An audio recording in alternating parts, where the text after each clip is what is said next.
уже почти цехачер, что дехар пирон и вадиш, что эмоции, что поделитесь эмоциями. Не только перрон и Вадиш, еще до того, как поезд сюда, вот Дагестан уже ближе подъезжать стали, уже эмоций было много. Уже дети хотели остановить поезд и выйти. Настолько сильно стремятся домой. Очень рады. Сегодня праздник. Сегодня настоящий праздник для детей, действительно. Они очень хотели в Грозный домой, к родне. И вот их мечта осуществилась. Благодаря нашему главе Рамзану Кадырову, чему очень благодарны. Дерейс Хулцун, Тингар Гоцахилляхара, Сьюг Далурдош Хулдацар, Хамзатна Хирахматовин, Баркал Эдер, от Саратовской области органы опеки, они тоже очень сильно содействовали, помогли возвращению детей на родину. Я очень рада приехать домой, спасибо. Грозный. Грозный. Спасибо Рамзану Кадырову за то, что привез нас домой. Ведь я клик бросила именно чеченскому народу, чтобы мне помогли довести до сведения Рамзана Кадырова.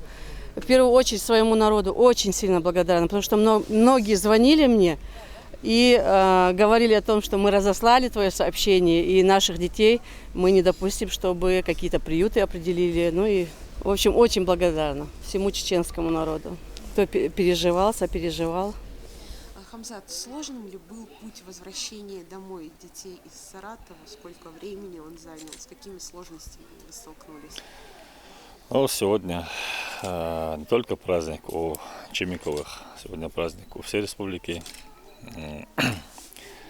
Дети Дармидонтова проделали очень долгий и трудный путь. Сирия, Москва, Саратов, Грозный. Вот, неоднократно Чемикова Асет обратилась во все инстанции, и в Москве, и в Чеченской республике, и в Саратове. После того, как она обратилась на имя главы Чеченской республики Рамзана Ахматовича Кадырова, за 2 недели вопрос был решен. Это в нашей практике вот, уполномоченного по правам ребенка, не было такого, как бы вот за 2 недели детей сразу вот передали опекунам. Это очень долгий путь. Там много вот судебных разбирательств, тем более дети были привезены из Ирака, из Сирии, из зон боевых действий. Вот. Но наконец-то, алхамдулиллах, сегодня дети возвращены на родину. И я хотел бы поблагодарить прежде всего главу Чеченской республики Рамзана Ахматовича Кадырова, Адама Султановича, депутата Госдумы, и всех тех лиц, которые были задействованы в этом деле. Тем детям, которые привезены из зон боевых действий, в нашей республике созданы все условия.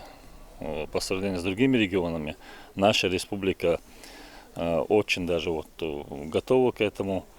И не только детям Дармидонтовых мы будем оказывать помощь, и всем детям, которые вернулись из Сирии, для них созданы все условия.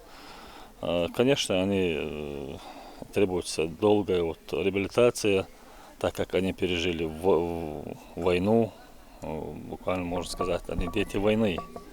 Они сегодня возвращены на территорию Чеченской республики, и для них созданы и будут создавать все условия для того, чтобы они могли учиться, получить нормальное образование, медицинскую помощь и все остальное.